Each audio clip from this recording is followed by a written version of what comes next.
So in this, when you are looking at trying to access the variety of different student services that we have available, such as library services, you would just scroll over to Student Services on our main web page at nbcc.ca, and you'll see under Student Services, there we are as Academic Coaching and Learner Services. There's Career and Wellbeing Services, and then if you keep going down, you'll see Library Services right there.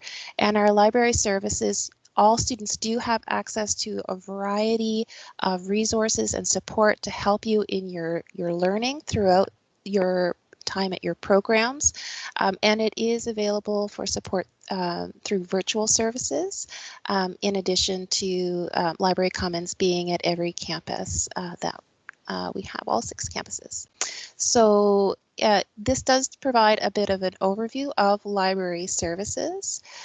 So through library services, you do have access to a wide range of databases to help you with your research, also to some tips and hints on how to put together different things that you need for your assignments, as well as any questions that you might have to help you out, because we do have a wonderful team of Library Commons coordinators to help you navigate any of the resources that are available.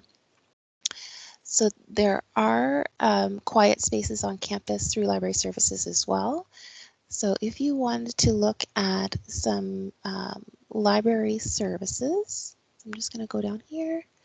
You would just click on the e-resources, and that would take you to our Library Commons. So I'm not sure if it's going to pop up here. Here we go. So here in the Library Learning Commons, as you can see, it's kind of a one-stop shop for a variety of resources. So as we were talking about articles and using a database, there's tips on how to go about doing that. Also too, if you needed help writing your paper, there's a quick link there. Also too, students do have access to a variety of films that you can stream right through library services as well, which is pretty neat. For some program areas that would have textbooks that are connected through the O'Reilly database, this is a brand new database this year for our students, so feel free to check that out. And we also have a tour of the library's website that you can take through this, as well as our Passport for Success, which does have links to a variety of different resources. So we'll take a look at some of those in just a little bit.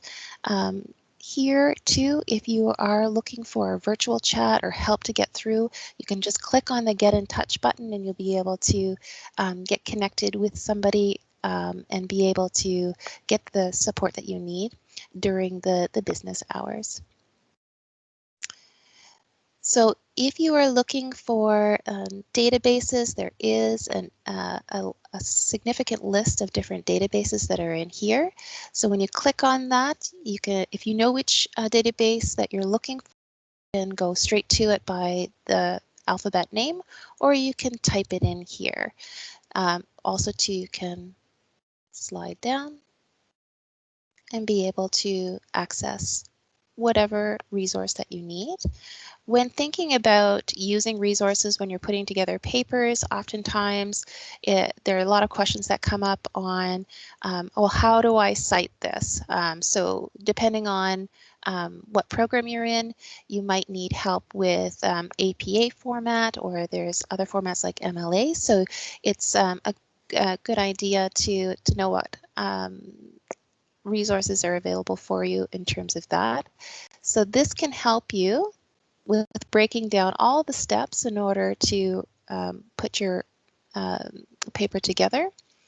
And there's also through Purdue OWL, they've got is just one example of different links that we can get you connected to for help on writing resources. So the Purdue OWL also has APA format support as well. And then I'm just going to toggle back here. As you can see, there's many different guides, and there's guides by program too. So if you're interested in finding out more about what's available there. you can certainly do that. There's Essential Skills in Library 101, which is available for all programs. So we'll take a look in here.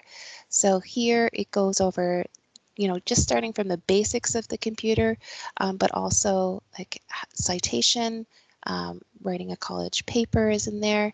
In Library 101, you'll see frequently asked questions, information on your photo IDs. So all students will be able to access a student ID card. So if you need some more information about how to go about doing that, that should be available right on our main MBCC page. And I'll go back there before I stop sharing just so that you can see that.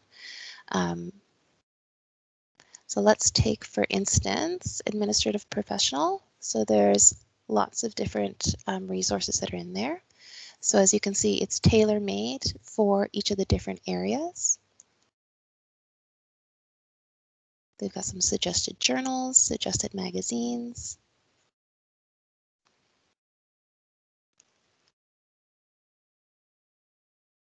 So there's lots of good things that are in there. So it'll be research databases, ebooks, recommended websites, and films and videos. So it does give you a really good overview of that information.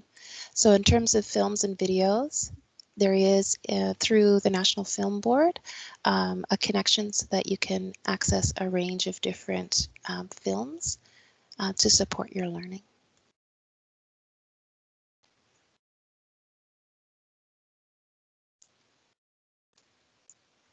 So as you can see, you can go from that way or right from your program area page. So if you click on Films on Demand, oh, it might not let me in because I have to do a code, but it should, as soon as you click on that, you might be able to click in and have your multi-factor authentication as well, and you would type that in and be able to access the different list of films that are available there.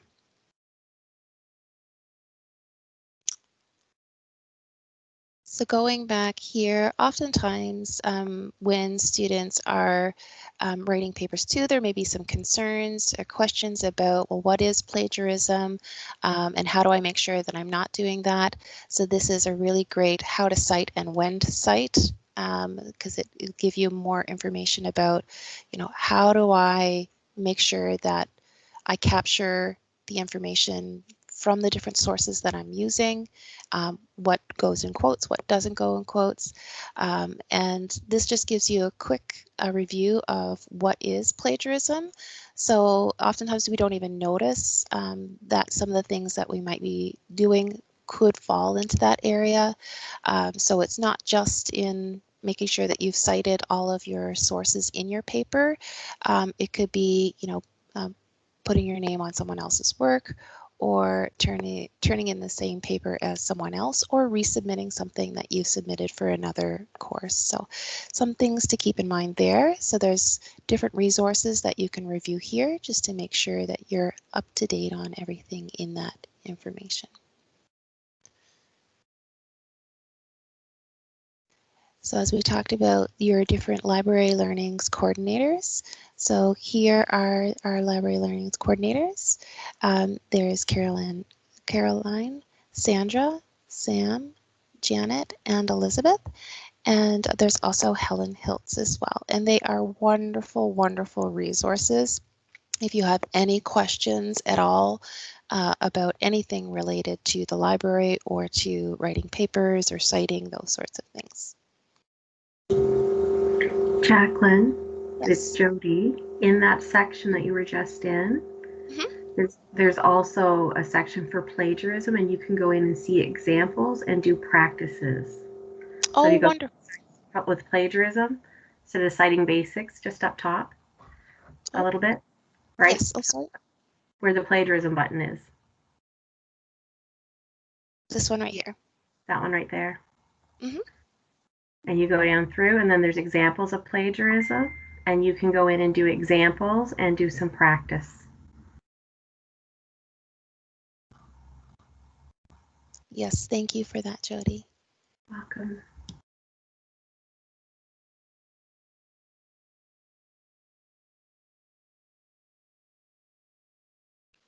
So this is one of the one things that I scrolled through, but it does bear going back to just citing as you write. So just when you are doing your research and you're pulling things together, just jotting down the page number and author and title of the source each time that you are using an idea or using a quote, because it will save time when you're doing your references section when you're at the very end to remember which resource you used in which area of your paper. So pulling it all together, and that was something that I oftentimes found was really helpful when I was writing a lot of papers when I was in school as well, was just being able to keep track of those as you're doing your writing. It really does save time.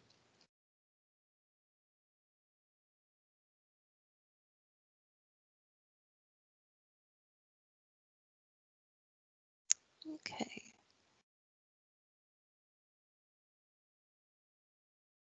So there are quick links as well for a variety of the different things that we talked about today. And also too, you know, you may not think about it first off when, you know, you're considering library services, but they do have study guides available as well that you can check out.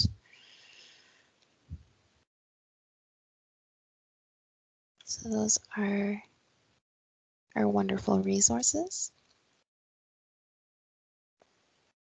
So let's just take this one, for instance. There's different ones for Microsoft Outlook, PowerPoint, Excel, and then for writing, they've got different resources for public speaking, common grammar pitfalls, how to do presentations as well. So there's lots of different things that are in there.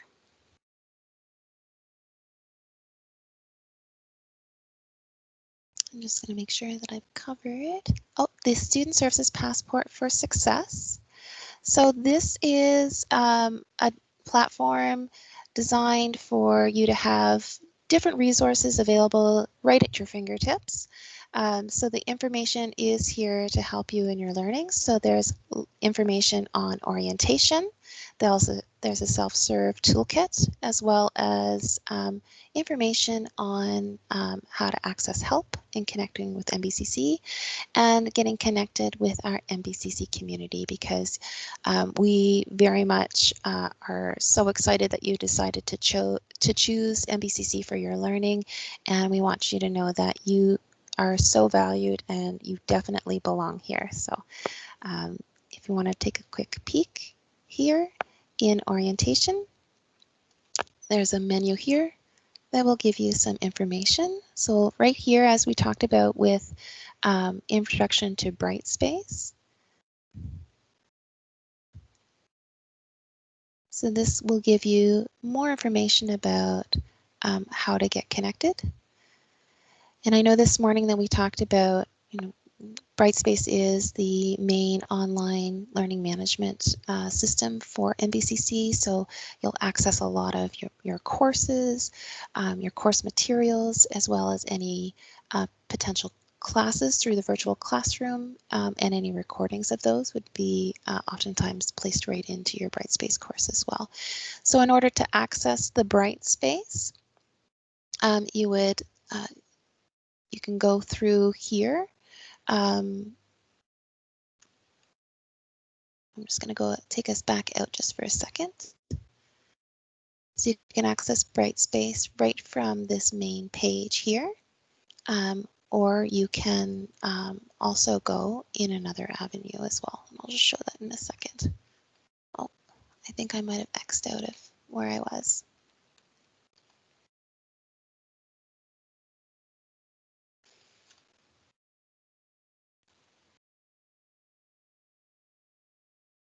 So yes, here's the other way too, is the direct link, which is the HTTPS, and then it's elearning.mbcc.ca.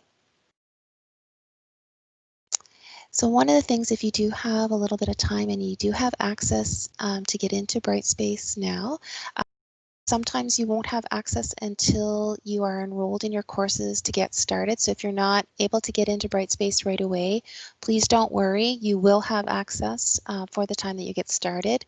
If you are able to enter a little bit ahead of time before classes start, there is a Brightspace student training, which we would recommend that you do have the opportunity to walk through, just so that you have the option to get familiarized with what Brightspace is all about.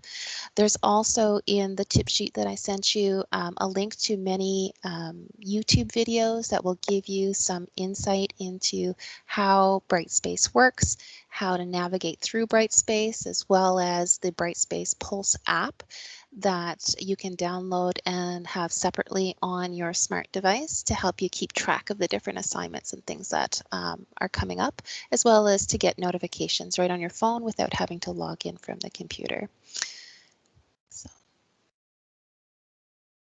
So this is just a overview of that. And if at any time you wanted some more introduction into the Library Learning Commons, there is a video here that will walk you through the different aspects of the Library Commons website, as well as how to access the ebooks and the films that are there. And also too, there's a quick link to how to get connected with any of the Library Commons coordinators for any questions that you might have.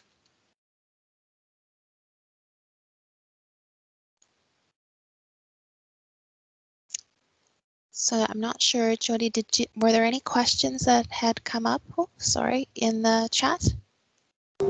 No, there haven't been any questions so far. Okay. Did you want to add anything about Brightspace, Jody? Yeah, I would recommend to students that they make sure that they check their Brightspace frequently when they're when classes start, especially underneath each course, because with Brightspace, what will happen is it'll be populated with all your courses. You'll be able to click on like the link to go to your course, and that's where your instructors are going to send most of your communication. Will be through Brightspace email. You'll be able to see updates in the calendar. You'll be able to see your assignments and quizzes. Unfortunately, we're not able to demo that because we're not students. Mm-hmm. So we can't show you what it's going to look like, but it's really important. I tell students, especially at the very beginning, check Brightspace in the morning, check it at noon, and check it in the afternoon before when classes end, especially the first couple of weeks when everybody is getting organized and there's lots of questions and information being shared. The amount of information that goes out through Brightspace after that kind of settles down, but if you get into the habit of checking all the time, you'll be much less likely to miss any due dates or any last minute information pieces from your instructors. And I do have like my version of Brightspace just to give like a quick peek of it. It won't look exactly the same as what yours might look like. So I'm just going to see if I can get logged in here, and then I'll reshare my screen so that you can take a look at it as well. So just if you'll bear with me.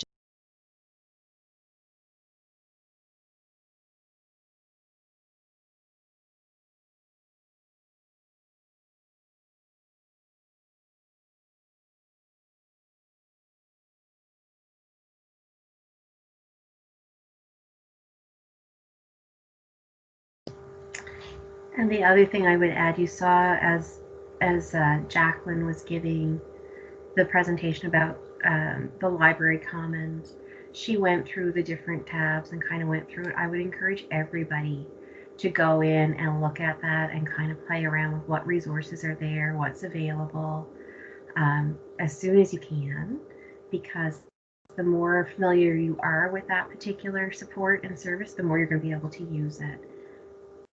And use all the Library Commons coordinators and the manager have worked very, very hard in the last year and a half to populate that area to make sure that it's kind of a one-stop shop for students, especially with the thought that a lot of students like to be able to work from home and stuff. And with COVID, it's becoming increasingly more difficult. And here is Jacqueline sharing her screen.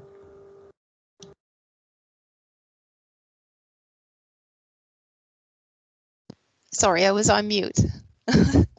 So yes, this once you log into Brightspace, it'll look somewhat similar to this for you. You will see up at the top this little home button that will always take you home no matter where you are within the Brightspace. So that's a good kind of way to get back if you find that you've gotten lost or you're not sure where you're at with the different course shells. So that's always a quick link back. Also here too, in this grid that you see here with the 3 across and 3 down, that is, if you click on that, that will give you a listing of all the courses that you're enrolled in so that you can select which course that you want. And then here you would have access to any mail or alerts that are coming up. And this notifications button will let you know if there are any updates or any changes. So sometimes there might be changes in course schedule or something new that might be added in from the last time that you were in class. So it's always a good idea to go in and check and see what any updates or any notifications on a regular basis. In here, it has me listed, but from here, what you can do is you should be able to manage your different information that's in there at any point in time. So as you can see here underneath, there's MBCC services that access in this drop-down menu. So that Passport for Success that we were just in right off the library services e-guide. You can also access this right from your Brightspace page, which is helpful. If you're running into any technical difficulties, also you can connect with the MBCC help desk at any point in time too, and you can submit a ticket for support. If you wanted to get access to a part-time or reentry or transfer form, you can access that from there as well. And if you are accessing, and I know we're coming up very soon into a session on assistive technology, one piece of assistive technology that we have available for all students at MBCC through Brightspace is the Read Speaker Text Aid. So right from this main menu, you can click and be able to get connected to download the Read Speaker for you to be able to utilize that within Brightspace, which means that you can have different things, readings or quizzes, things like that, read right from the Brightspace page. You can also get connected directly to student services from there. As well, learning resources and library commons also can be accessed right from your Brightspace page. So this is just kind of a sample example of different types of courses that might be in. And also you'll see there's announcements. These would be refreshed on a frequent basis. So it's always a good idea to keep up to date on what's happening there. So once you would click in one of the courses, and I'll just use this as an example.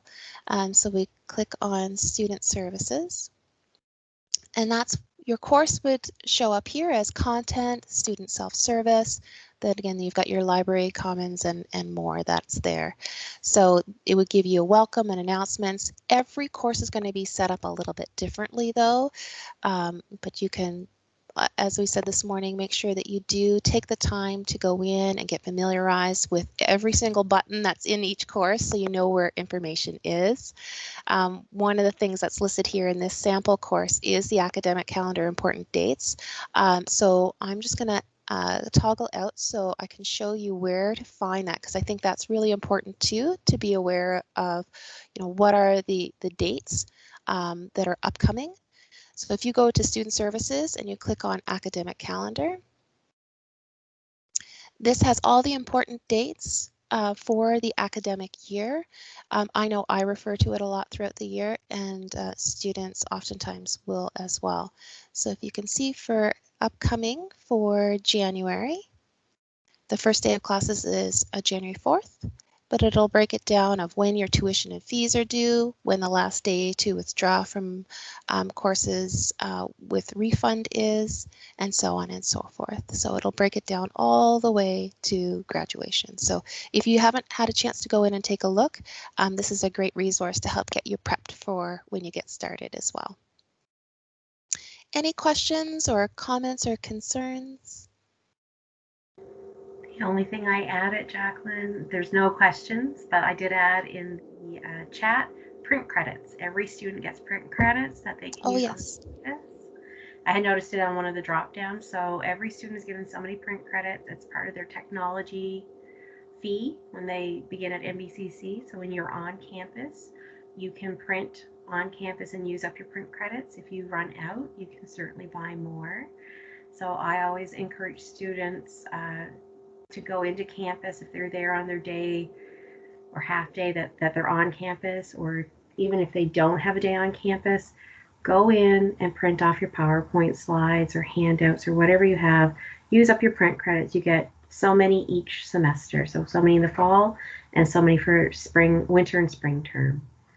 So it's a nice way to save on your ink at home and paper and all that. So it's already something that you get as part of your I get part of being a student at MPCC, so you might as well use it. Great. Well, thank you very much, everyone, for taking the time to join us for the session, just in the walkthrough and orientation to library services, and get a little bit more of a feel of what Brightspace looks like and how to access the material that's in there. If you have any follow-up questions at any point in time this afternoon, feel free to pop those in the chat. What I'll do is I'm just going to stop recording on this one.